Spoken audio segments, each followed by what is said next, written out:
Everyone was mourning Chadwick. But at the end of the day, it is a character, it's entertainment, and you want that character to live on. And it's not like there are a lot of well known Black superheroes.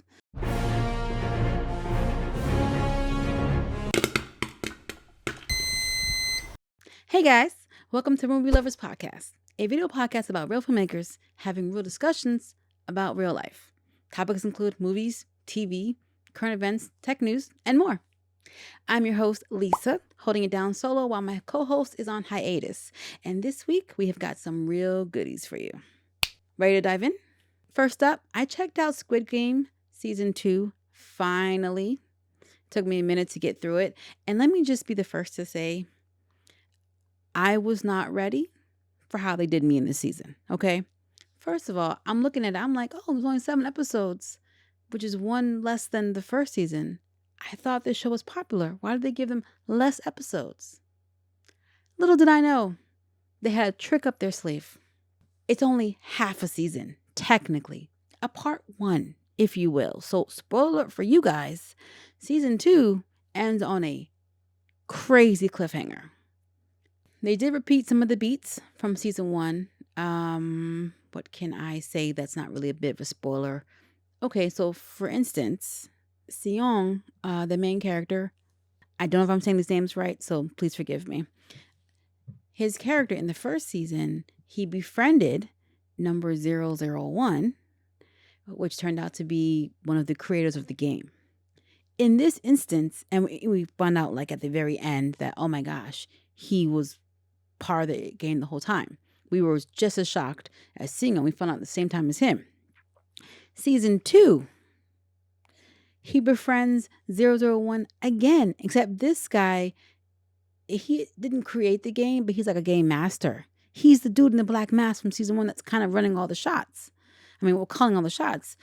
The crazy thing about it is, I'm like, they literally recycled that element. 001 cannot be trusted. But our player number 456, just it goes over his head. You know what I mean? Like the way it's done is crafted masterfully. Second thing they repeated was him having a friend in the game with him. So in the first season, he had a friend, I think a childhood friend, who got all the way to the end with him. And this season, I don't think it was a childhood friend, but a friend he's known for a long time who was also in the games, and they got close. So there's that. Then you have a new element. Most of what I'm telling you is discovered in the first couple of episodes, so these aren't really like spoilers that I'm giving you. Then you have the young lady, name. Okay, I think her name is King Seabrook. I'm butchering these names. I am so sorry, guys. But young lady who is in the games, but she's pregnant. And I don't mean like first trimester. My girl might end up giving birth at the games. She's very far along. Although she's carrying it very well, I must say. Some of the games they repeated, but then they brought in new games. So you thought that you were going and expecting same games. You know, even our hero, Esme, number 456, he was like, guys, just listen to me. These are the games. This is what you got to do. So far, the only game that has gone in line with what he said, I think, has been the first one where you're playing red light, green light. To my knowledge, to what I remember, they changed all the other games. Let me backtrack a little bit. You may ask yourself, how did number 456, if he won in season 1, how do you end up back in the games in season 2? So he obsessed about what happened. He couldn't get over all people that had died. He couldn't enjoy the money, couldn't enjoy his life. So instead, he started using his money towards finding and tracking down these people to take them down. So that's where we find our hero in the beginning of season 2. Be careful what you wish for. You just might get it. So he ends up trying to track them down they end up tracking him down and saying, what do you want? He goes, I want to come back in the games. So he had like a little group of people that he was working with who knew about what he was trying to do. And they put like a little tracker in his tooth and everything. And they go, okay, we're going to know where you are. We're going to find you on the island. We're going to take everything down. I guess they must have frisked them because that didn't work. He got to the games and his little wire fake tooth decoder locator thing was out. It was gone. So he was on his own. He's been making it through the games. While the people who were working with him, they're like on a boat going from island to island trying to find out where he's at with no luck. And I feel like that is all that I can safely say without spoiling anything. I will say this is one character named Thanos. He literally named himself after the comic book character. He's got purple hair. He's a very wild character. He's a very wild character. And his character's a rapper. So every once in a while, like he'll bust out with a rap. And you're just like, oh, that's right. You're a rapper. I forgot. Oh, it's so interesting. If you were a fan of season 1, I would obviously tell you season 2 is where it's at. You may be annoyed at the cliffhanger, but you don't have to wait long because they are literally releasing part 2, season 3, whatever you want to call it, later this year. I believe in July. So you won't have long to wait. It's not going to be 2 or 3 years like with Stranger Things. Finally getting that last season I want so badly. Which means that anything can happen. Excited about that. I will say the first episode is a little bit of a slog, I would say, because he's focused on trying to find the people. A lot of energy is being used into that storyline. So we're trying to see where he's at, what he's doing. So it's not as exciting, but it starts to really pick up the pace in episode 2 and then doesn't let up. I recommend checking it out. The other thing I watched was Brown Sugar, which is a 2002 romantic comedy starring Sanaa Lathan and Taye Diggs. I watched it for What's a Good Though podcast. I was a guest on their podcast this week. I don't know when the episode drops, but look out for them. Again, follow them. What's a Good Though podcast. Awesome people, like they review movies. It's always a fun conversation. So the funny thing about Brown Sugar is that when it came out in 2002, I watched it. I had not seen it since. And when I watched it, full disclosure, wasn't a huge fan of Taye Diggs' initial casting in the movie. I was like, nah, I'm not seeing it. I liked everybody else's casting. I like Sanaa Lathan, Queen Latifah, Mos Def. They had all kind of people in there.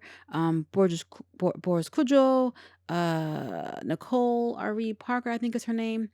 I liked everyone and everyone's roles. I just was like, I just don't feel like Taye Diggs was the right fit for it.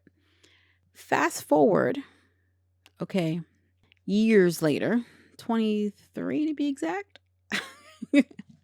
I sit down and watch it again. And I come away with a different take. I think Taye Diggs was good casting. I think he had good chemistry with Sanaa Lathan. I think that initially my hesitation was, one, him coming off as this dude who loves hip hop type of thing. And I'm just like, I wasn't feeling that off of him. I wasn't getting that vibe. And I get it more this time around, but it's still, you know what I mean? Like, it's like, okay, I get that you love hip hop, but I just don't get the whole, like, you don't look like you really like in it. You know what I mean? But his chemistry with Sanaa Lathan is great. I also think my other thing about why I didn't like his casting is I feel like I may have possibly been holding the Best Man movie against him. When did that come out? I think it came out in 99, if I'm not wrong. Yes. The Best Man was another romantic comedy that came out in which his character was grimy. Okay? Grimy. And maybe subconsciously I was holding that over him. So I didn't like him in this role. But after rewatching it again, I'm like, no, he was a good fit. His character made some questionable choices, just like he did in The Best Man, but overall, good fit. I like it. So, and it was like a great love letter to hip hop music and that whole era. Man, like watching the movie made me really miss that era. I'm not gonna lie. If you are a fan of Taye Diggs or Sanaa Lathan, you should definitely watch the movie. in this romantic comedy, they kind of grew up together. They met each other as kids on the streets, and they developed a love for hip hop. That's when hip hop was really coming out, 1984. Like it was really hitting it for them. And it talks about the trajectory of like their careers and their love for hip hop and the music and how it brought them and where they are, while highlighting a ton of hip hop artists. Okay, there were a ton of artists in this movie. I was like, oh snap! I kind of like forgot. And I was like, oh, snap, there's that guy, him, her, like it just, I would have liked them to have kind of maybe thrown in MC Light, but we had Queen Latifah. I'll take what I can get. Also, like there were other people, but they belong together. Their connection has always been there. So it's one of those things. But it's a really good movie. Really good. And it's funny and it's cute. It's 100% 2002 movie. Not to mention all the actors and actresses looking like butter. Just smooth, beautiful, flawless skin, awesome personalities, the hair, the makeup, the clothes. They was killing it, okay? They was killing it. And might I also add that Queen Latifah and Sanaa Lathan looks the same. The same. 23 years later, they look the same. Love to see it. It don't crack. It don't crack. What have you guys been watching? Drop a comment in the chat, whatever. Let's talk about it. Let me know. I want to hear. Or do you have any recommendations that I should be watching? Hey guys, quick aside. If you like what you're seeing and you like what you're hearing, feel free to give the video a like, subscribe, and hit the notification bell so you can always be up to date on what's going on. And for those who don't know, I'm a writer, director, and producer with my own series, The Zombie Chronicles, which you can also check out on Amazon Prime or Tubi. And I am offering a screenwriting intro class March 1st. This is a class for beginning writers, those who want to write, or for experienced writers who need a refresher. We're going to be covering the basics of screenwriting, storytelling, characters, and dialogue. And it's going to be online, so you can access it from anywhere. And those looking for a way to help support further, you can check out my Patreon, NXG Global Productions, where I discuss more movie reviews, access to clips of my writers group recordings, first look at behind the scenes, shout outs on social media, posts, and more. I'm looking to grow the community and would love to have you be a part of it. Plug over. Now it's time to dive into our first story of the week. Marvel Studios executive addresses reports of the MCU looking to recast T'Challa for Black Panther 3.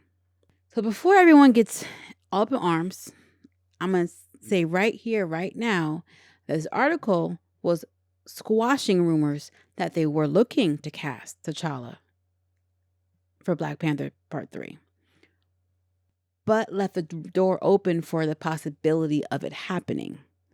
They haven't talked to Ryan Coogler. He's been busy with his movie Sinners, which I just did a trailer reaction on that. So they haven't even discussed Black Panther. I don't even know if even there's a script or outline penned, nothing. But people already, rumors are already circulating, like, oh, they're going to replace T'Challa. They're going to replace T'Challa. Those are big shoes to fill. Chadwick Boseman, rest in peace, did a phenomenal job as Black Panther. And sadly, passed away before he could really do even more with the character. But his impression, what he did with it left such a mark that nobody wanted to touch it.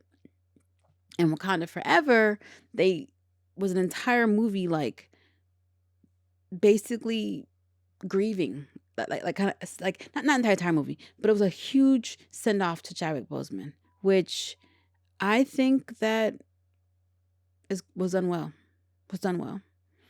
And I remember when he died, before they could do, the sequel to Black Panther, Wakanda Forever, and everyone was like, man, they can't replace him. And they didn't.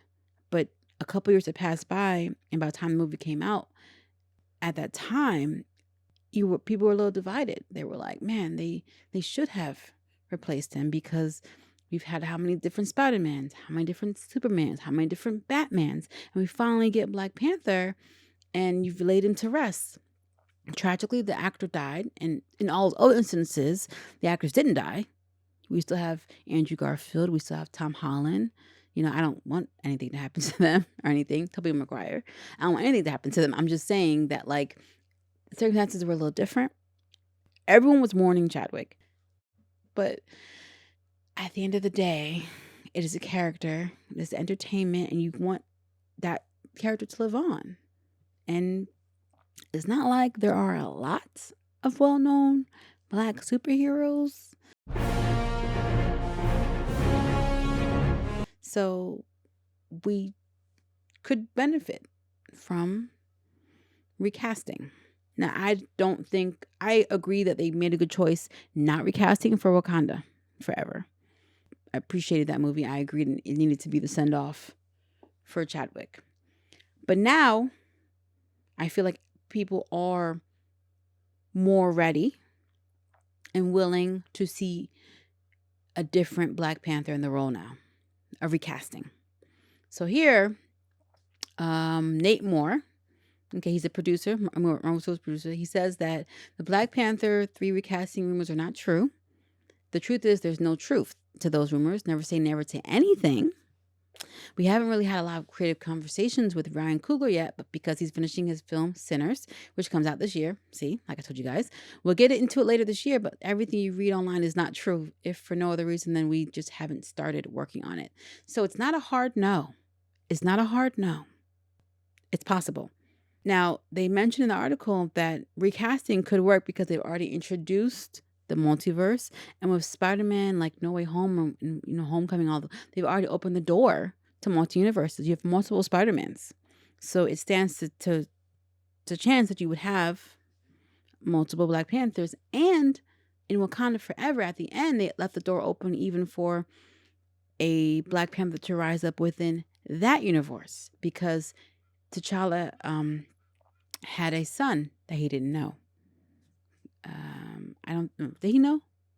Shoot, I can't remember. I think he knew. No, I think he knew about his son. I think he knew. So the thing about recasting Black Panther is that Shuri has stepped into the role of Black Panther for Wakanda Forever.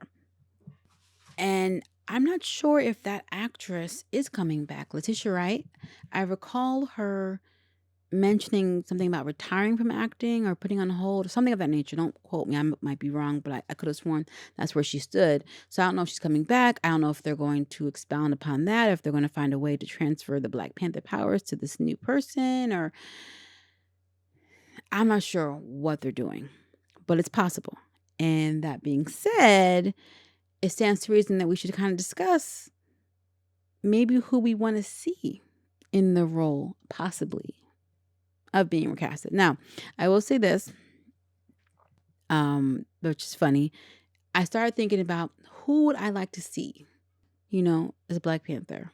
Now, I would have said Daniel Kaluuya, except that he's already in the universe. He was one of the tribesmen, one of the tribes who technically sided with Killmonger. So he's arrested and gone. So not him. Winston Duke, I feel like he wasn't sleek enough to be Black Panther, but which is fine because he's already in Black Panther anyway. As I can't remember his name, but the other tribe, and he just fits that role so well. And some of the other actors I'm thinking about have already passed their prime, like a young Idris Elba, right? I think could have killed it.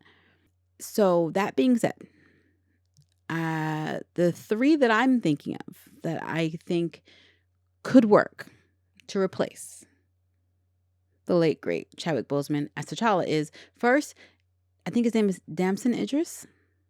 He was the actor from Snowfall, the main guy, drug dealer guy. My husband was a big watcher of that show. I did not. Sadly, I did not get into Snowfall. I watched a few, clips here and there whenever he was watching, but I did not myself get into Snowfall.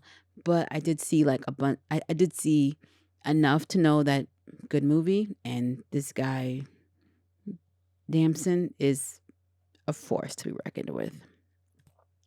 What else has he been in? Swarm. I didn't see Swarm. That was a show. All right. So Oh, he did a Black Mirror episode? I can't remember.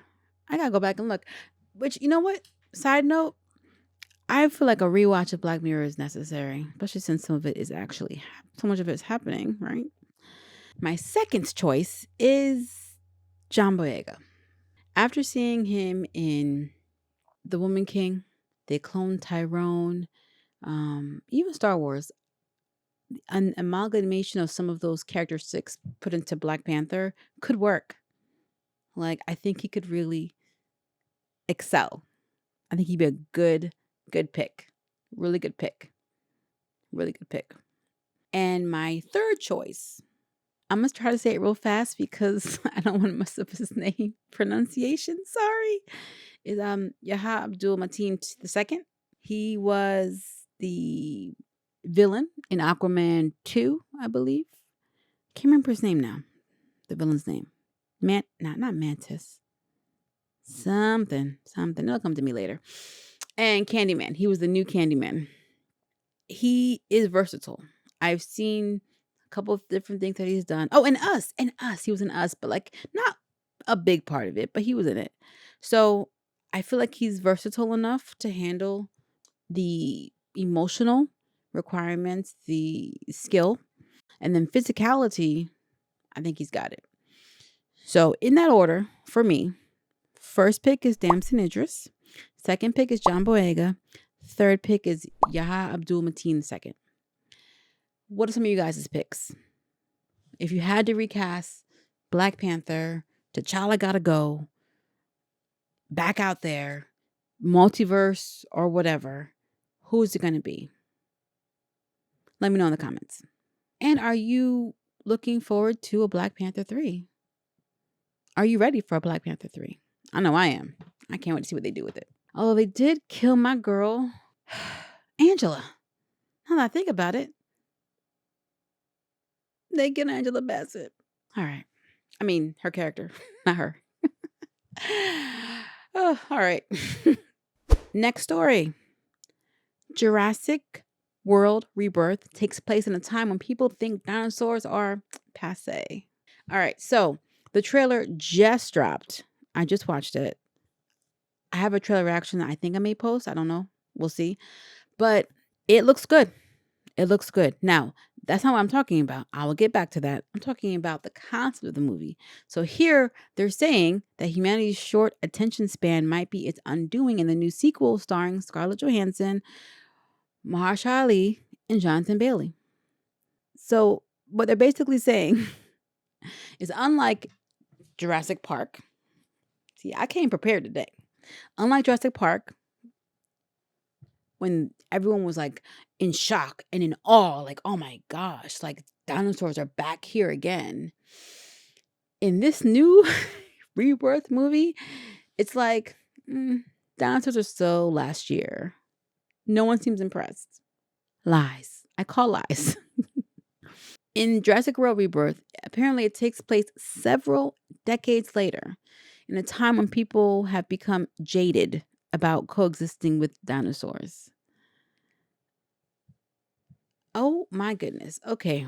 Can you imagine? Dinosaurs are coming back and it's years down the line and we're just like, Mark, that's just a velociraptor. Who cares?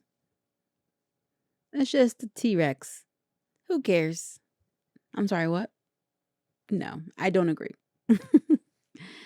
So in this new concept, this movie, people were tired of them. They were an inconvenience. People weren't going to museums to see them or to petting zoos. They were just in the way. And the climate was not conducive to their survival, so they were starting to pass away and get sick. Okay, so people not going to museums to look at old dinosaur bones, I can agree with. Why am I going there when I can see it in person? It's not like we have a big ask for museums that have like elephant bones or, tiger bones. Like we don't really need that. We have zoos. What I don't agree with is that people would get tired of seeing them in the zoos.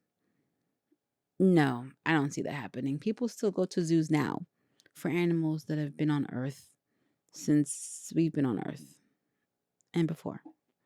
So I don't see them getting tired of them not going to zoos. Now, them dying out because of the climate and getting sick and getting thrust into obscurity because of that. Oh, I see that happening. I see that happening. Out of sight, out of mind. Think about the endangered species, that some of them are in protected reserves. Some of them are in protected, are at the zoo, but they're not, like, there's no more in the wild. So you literally have to go to the zoo to see them. In Rebirth, the banner is coming down again.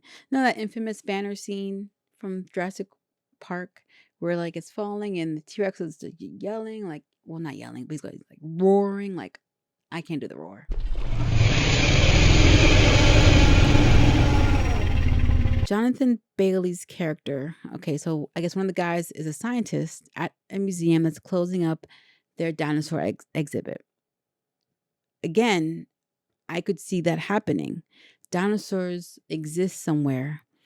I don't need to go to a museum to look at old bones. The museum will close. I don't see a zoo closing unless, like I said, they're dying out, so they have to close the zoo. But I don't see it because people are like, oh, I'm bored of dinosaurs. Since when? Since when? People go to the zoo and people still watch like nature channels and everything, me included, where you're in wildlife where you see plants and monkeys and zebras. And I've seen a bazillion, and I will still put on something and watch. You're not getting tired of dinosaurs. You're just not. It says acting like dinosaurs are no longer a fearsome threat is a terrible idea. How could they have come to the point where they don't feel fear from dinosaurs? I mean, sharks exist, right? And they listen, there's a crazy fear of sharks, and they don't even kill that many people per year. And there's this crazy fear of them. Dinosaurs? You telling me dinosaurs? I'm like over them? Again, I have to see this. You have to make it make sense for me. How? All right. I'm talking all this mess about the concept of the movie. I'm still going to watch the movie. I think you guys know where I stand. Okay? I'm curious to see how they're going to show people being so sick of dinosaurs that they don't care that they exist. And they're like, oh, they're over there. I'm not worried. Okay. That makes one of us. The movie's dropping July 2nd. And this is definitely a theater experience for me. This is an in-theater experience. I need to be amongst the people then to watch the movie and experience it. The thrills, the kills, all of it. And Scarlett Johansson's in it. She's in it. ScarJo is in it. I'm very curious. I think she looks like she's like some kind of trained professional in it. I feel like only the scientist guy is like the fish out of water, nerdy one type who doesn't really know what to do with the gun. But we'll see. All right. Are you guys checking out Jurassic World Rebirth? Have you watched the trailer? What are your thoughts? And could you ever imagine getting sick of dinosaurs? All right, guys. You know what time it is. Our remake, reboot, news of the week. Almost a decade after The Magnificent Seven, Ethan Hawke is remaking another classic Western.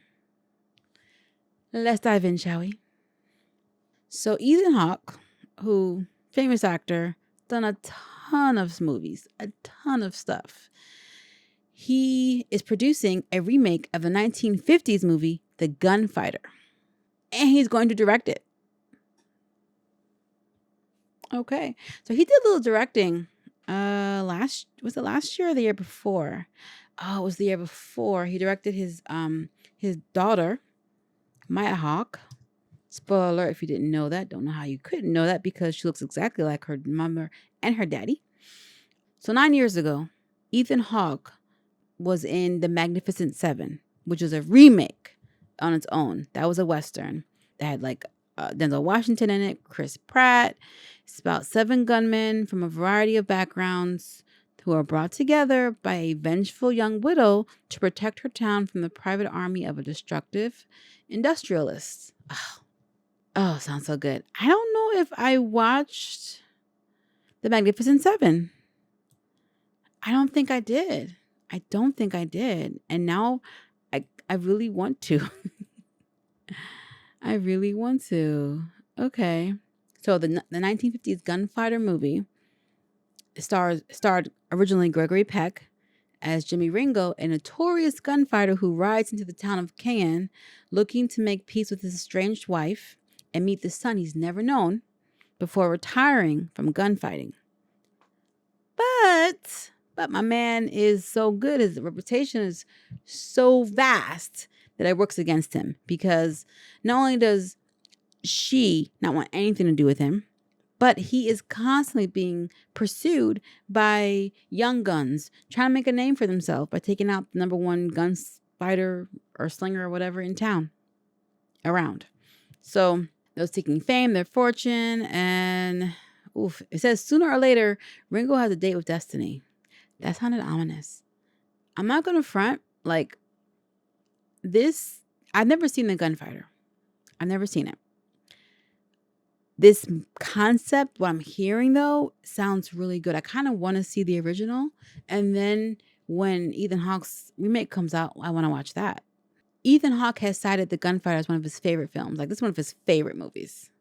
So I like the sound of that, because that tells me you're going to be very, very respectful to the material, to the story, and work really to bring that element into modern time.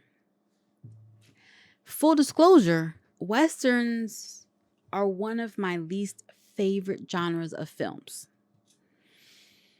I do have a few that I like, but it's not like a lot. As a Quentin Tarantino fan, The Hateful Eight is definitely one that I love. There's also Netflix did one. I can't remember now. And of course, what's his name? Clint Eastwood. A couple of his old ones. Yeah, I'm not a huge Western lover, but there's a few. There's a few that I like. Tombstone. Like, there's a place for it. Don't get me wrong. I the genre needs to exist. I just don't have like a long list of movies I love from the genre. But this got my attention. Now, the thing about Gregory Peck, who starred in the original Gunfighter from 1950s, he is not new to remakes. No. So he starred in Cape Fear in 1962, the original one, about a lawyer who is, I guess, like stalked and threatened by a criminal, either he represented or put away. And it was even in the remake of that, because the remake of Cape Fear came out in 1991 with Robert De Niro. That was a good one. And I didn't realize that Gregory Peck had a role in that movie. So he came back for the remake, in another role, which was cool. And he also was in the original Omen from 1976. He did not come back for the remake, but I don't think he was alive when the remake came out. But he has been in some classics that have been remade. Some well, some not as well. So the thing about The Gunfighter that I didn't even know, according to this article, is that it was loosely based on real life Wild West outlaw Johnny Ringo, an associate of Ike Clanton and his gang in Tombstone, Arizona. Tombstone. Okay. All right, so that's all coming together. He made an enemy of Wyatt Earp and Doc Holliday and was found dead of a possibly self-inflicted gunshot wound in 1882. His life and death have been dramatized in a number of westerns. Most memorable may be 1993's Tombstone, in which he is played by Michael Biehn and meets his end courtesy of Val Kilmer's Doc Holliday. It's all connected. It's all coming together. So again, as someone who's not, this huge crazy fan of westerns, I can get behind Gunfighter. And a remake of a movie that's like over 70 years old, that's justifiable. Bring it on. And bring it into the modern. Let me see what you do different with it. And by modern, I don't mean it's going to be set in 2026 or anything. how are you going to bring this story into today's society and climate? Like, what are you bringing to it? What are you doing differently with it, if at all? This is why I want to watch the original and the remake. It's nice to compare them and see how they were elevated. Like, I did the same thing with the Blob. I watched the 1950 something version, and then I watched the 1988 remake of the Blob. The remake really respected the source material and elevated it, brought in different elements, did different things to characters that I really loved, and obviously the practical effects looked better. And my add, I'm kind of surprised that they haven't tried to do a remake of the Blob since 1988. I don't know if there's any sequels, but they haven't done a remake.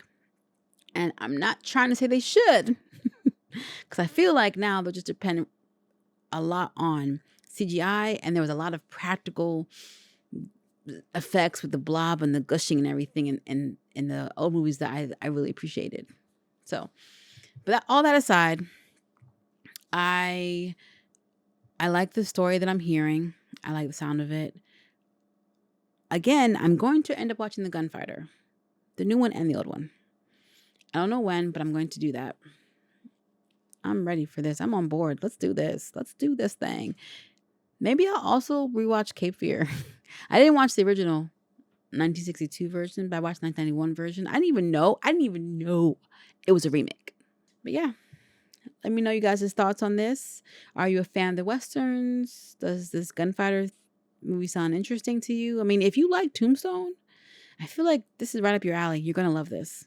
I just, off what I'm reading and what I'm seeing. Yeah. It's a keeper. And now on to our current event of the week. The FDA approves first new type of pain medication in 25 years. The U.S. Food and Drug Administration signed off Thursday on the first new type of pain reliever to be approved in more than 2 decades. The drug, pronounced suzetrigine, I have no idea. I'm just saying. It looks like, I'm going to call it Susie. Suzetrigine is a 50 milligram prescription pill that's taken every 12 hours after a larger starter dose. It will be sold under the name Jervanex. I think I'm saying that correctly. I do my best with names, guys. I do my best with names. So the thing about this drug is that it doesn't have the same level of concerns for addiction as the other ones. Because remember, they were just prescribing opioids at one point. You know what I mean? It's crazy out here. Oxy. About 80 million Americans fill prescriptions each year for medications to treat new instances of moderate to severe pain. About half those prescriptions are written for opioid medications, which can lead to dependence and addiction. A lot of people got wrecked after getting into a wreck. The doctor prescribed them oxy, codeine, whatever. And at that time, the dose was so strong, people got addicted quickly and turned into addicts. It was very, very sad. And, they've reduced the dosage since, but still. Unlike opioid medications, which dull the sensation of pain in the brain, suzetrigine works by preventing pain signaling nerves around the body from firing in the first place. This drug, what it is doing is interrupting that path, so even though the tissue injury exists, the brain doesn't know, says Dr. Sergio Burgess, an anesthesiologist at Stony Brook University's Renaissance School of Medicine. Quite a mouthful. This particular medication doesn't like calm down the level of pain that you have. It's kind of hindering the nerves from interacting to signal the pain, which doesn't sound great, but pain isn't great. Suzetrigine creates no euphoria or high like the opioids can. So doctors feel like there's no real potential for it to create addiction or dependence in people who use it. The medication was discovered after researchers learned about a family of firewalkers in Pakistan and discovered that they lacked a gene allowing pain signals to fire in their skin. Members of this family could walk over hot coals without flinching. So is that similar to that rare disease some people get where they can't feel pain? Their nerves aren't connected, so they can't feel any kind of pain. Apparently, it took scientists 25 years to figure out how to exploit that pain conducting mechanism to develop a medication. Well, 25 years is a long time, but how much testing did you do? How thoroughly vetted is this medication? It sounds like it took a great deal of time for it, so that gives me kind of hope for that. Suzetrine, the medication. I'm calling it the medication because suzetrine doesn't sound right. Doesn't sound like I'm saying it right. It works by closing one sodium channel that conducts only pain signals. There have been many false starts along the way to finding a drug that could block one specific sodium channel. So this medicine's approval means other drugs that could work even better are likely to follow. So if this drug is well received and works well, then likewise, other drugs will kind of come away from the more heavy addicting properties of other opioid drugs and start using this more tamer version. Now, this medication is a pill that's given in 2 doses, and doctors stress that may not be the right drug for everyone or for every type of pain. Full disclosure, fair. They did have 2 clinical trials that had 600 participants where the medicine controlled pain after abdominal and foot surgeries better than an inactive placebo pill. So it's a placebo pill, though. About as many people said the medication reduced their pain by at least half after surgery as those who took Vicodin. Oh, that's another one. Vicodin. Vicodin is a combination of opioid, hydrocodone. Hydrocodone, excuse me. Ooh, so they weren't necessarily comparing it to Vicodin and saying which worked better. It just happened to be conducted that way. And people who had pain on a level 7, on average, it reduced to 3.5. So it reduced by half, which was good. So it's not eliminating all the pain, it's reducing it by like 50%. Now, they had a third study with people who had back pain caused by sciatica. This medication reduced their pain by about 2 points. So I don't even know where the pain points started, but it went down 2 points, which is the same number of points reported by people who took a placebo, suggesting that this drug may not be a good standout for chronic pain. It's not something that you kind of reach for all the time. The company is continuing to test it in people who have diabetic neuropathy, in which high blood sugar levels damage nerves over time, leading to symptoms such as numbness, tingling, pain, and muscle weakness. Again, you have these studies of, with the pain, the one doctor says that it's you get a large placebo response. That's the downside when you have to do studies on pain, because it's like, is it in my head? Do I feel better because I took the medication? Do I feel better because the placebo worked because it was in my head? Like, it's very, it's a little difficult to kind of like pull back and see what works, what doesn't work. It says that cost might be a big factor in how the drug is used. Vertex said that it has set a wholesale cost of $15.50 per 50 milligram pill. That's pretty high. But that patient assistance programs would be available. So 50 milligrams. Because I think And ibuprofen, one pill has 200 milligrams. So that sounds very expensive. Moira said the doctors and patients would have to wait to learn what insurance companies might do in terms of coverage. So if it's effective but not accessible because it's too expensive, that might be a problem.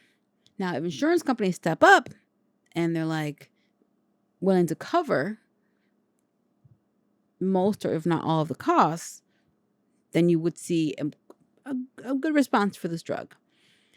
Anything that's going to kind of move people away from addictive opioids like Oxy and Vicodin, I'm here for. Well, there's no information on when they're going to release it, when it's going to be official, but it's in the works. It's in the works. So we will see how it works. I think that they might need to do some more studies, though. They need to have some more recipients, some more people willing to do a clinical trial and see how it goes. That's just me. I mean, you waited 25 years to get to this point. What's another year? And finally, for our tech news of the week, bots now dominate the web, and that's a problem. Nearly half the traffic on the internet is generated by automated entities called bots, and a large portion of them post threats to consumers and businesses on the web. You love to see it. Bots can help in creating phishing scams by gaining users' trust and exploiting it for scammers. These bots can have serious implications for the victim, some of which include financial loss, identity theft, and the spread of malware. And all this is being said by Christoph Semper, who's the founder of an AI prompt engineering and management company. By associating a brand with fraudulent and unethical practices, bots can tarnish a brand's reputation and reduce consumer loyalty. So all I'm hearing is AI bad. According to a 2024 Imperva Bad Bot report, didn't know that was a thing, but I'm glad it is. Bad bot traffic levels have risen for the 5th consecutive year, indicating an alarming trend.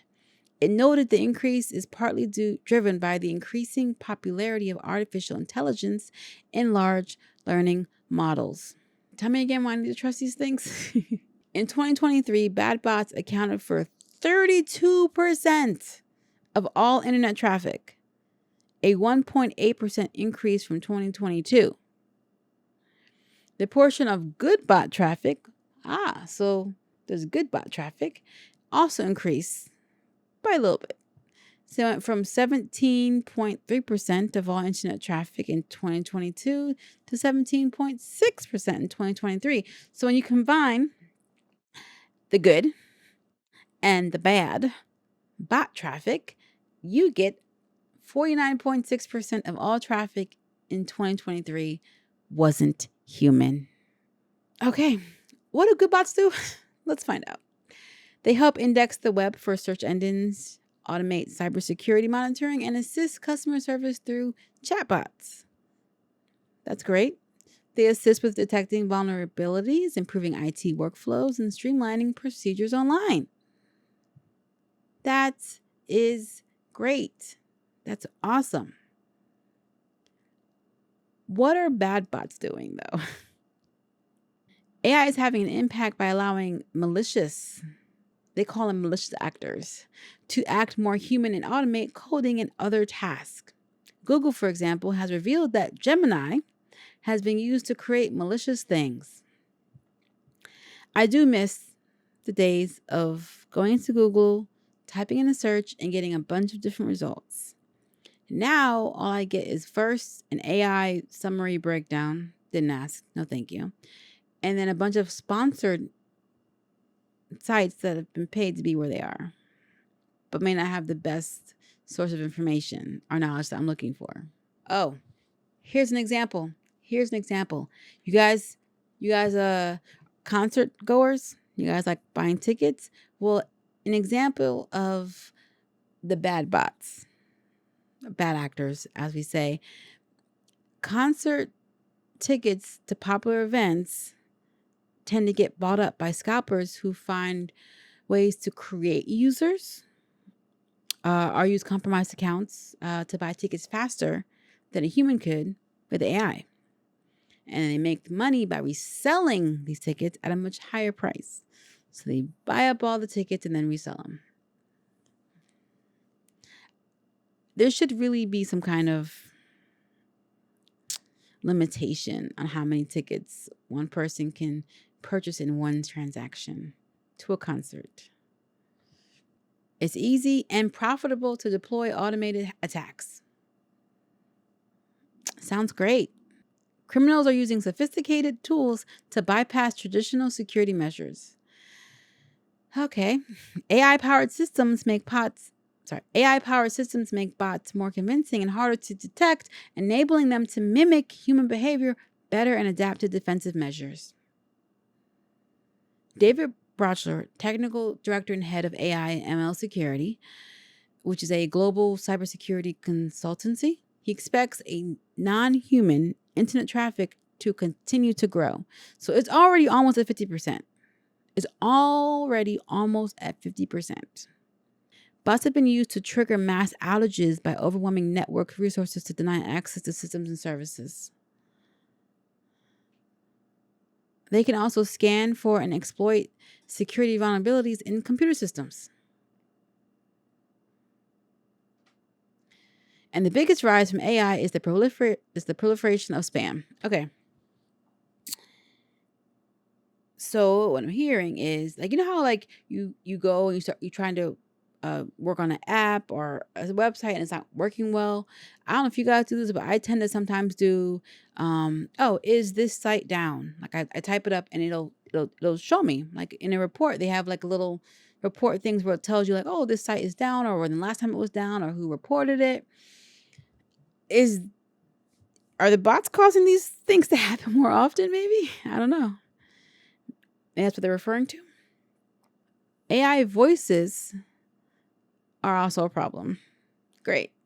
AI voices have an unusual inflection and expression of tone that users can learn to pick up on, so you know you're talking to AI. But at the same time, AI is ever evolving, ever changing, and it's getting harder and harder to detect it in voice, in pictures, and videos now. What they say is watch for telltale signs like unusual patterns in friend requests, generic or stolen profile pictures, and accounts that post at inhuman speeds or frequencies. Yes, I've been seeing, I know that you guys are getting these too, like whether it's Facebook, Instagram, whatever, where it's like, on Instagram, it's if I want to follow an account or if an account reaches out to me, I look at what you're telling me, and I look at your account to see how many pictures you posted, how active you are, what does that look like. And again, remember I told you guys, like I think it was like last week or my friend who her Instagram account had just gotten hacked. I don't know how. I don't know how they did it.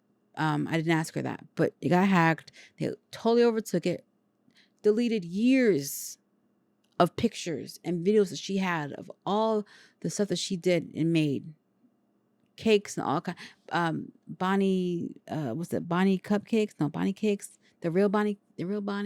Shoot, I'll put her name up here, but she had to start all over. So it's a real one, and they completely deleted all her stuff and put up like 3 or 4 pictures of some person and like venture capital or some crap. Like, I'm not sure if they're gearing up for tax season or just the regular everyday other scam trying to get you signed for stuff. I don't know, but I guess it's still working because they're still doing it. So they're still able to trick people. Bots have incredible resources and capabilities to perform anonymous, disputed attacks against targets of choice, such as brute force credential attacks, distributed denial of service attacks, vulnerability scams, attempted exploitation, and more. This is just sounding scarier and scarier and worse. They advise to be wary of profiles with limited personal information. Suspicious engagement patterns are pushing specific agendas through automated responses. Exactly. Malicious bots can also target login portals and public-facing systems. So one of the things that is tricky now is like you go to a public place to use public Wi-Fi, you're kind of open to possibly getting hacked because you're using open Wi-Fi, which sucks. To mitigate threats from bad bots, they recommend deploying multi-factor authentication, technological bot detection solutions, and monitoring traffic for anomalies. He also recommended blocking old user agents, utilizing CAPTCHAs, and limiting interactions where possible to reduce success rates. So I'm sitting here getting annoyed whenever like I go on a website and it's like, oh, confirm that you're not human. Click this. How many buses do you see? All those annoying questions were just like, I just want to get to the website. What are you doing? Well, thanks to bad bots, bad AI, that's why we have to go through this aggravation and annoyance. And this is not good, which obviously is a no duh. I don't see it getting better, but this makes me think about what people call the dead internet theory, where it's like it's really not as many humans on it as you think there is, and these numbers are basically saying that we're not quite there, but we're getting there. We're getting to the point where it's just going to be robots talking to robots on the internet. No human interaction, really. I don't know. It kind of makes me want to avoid the internet, social media, go back to physical media, books, CDs, DVDs. It's a mess. It's a mess. So just be vigilant. Be careful, guys. Again, it's tax season, so be wary of the scams and the use of AI to get you. They're probably gonna be going in like hard body right now. So head on a swivel, guys. Head on a swivel. You be easy. That concludes our show, guys. Thank you so much for hanging in there with me. I appreciate all of you guys. Appreciate the love and the support.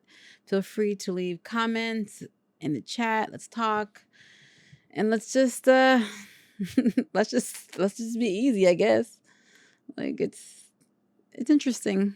It is a challenge sometimes finding stories that aren't completely depressing.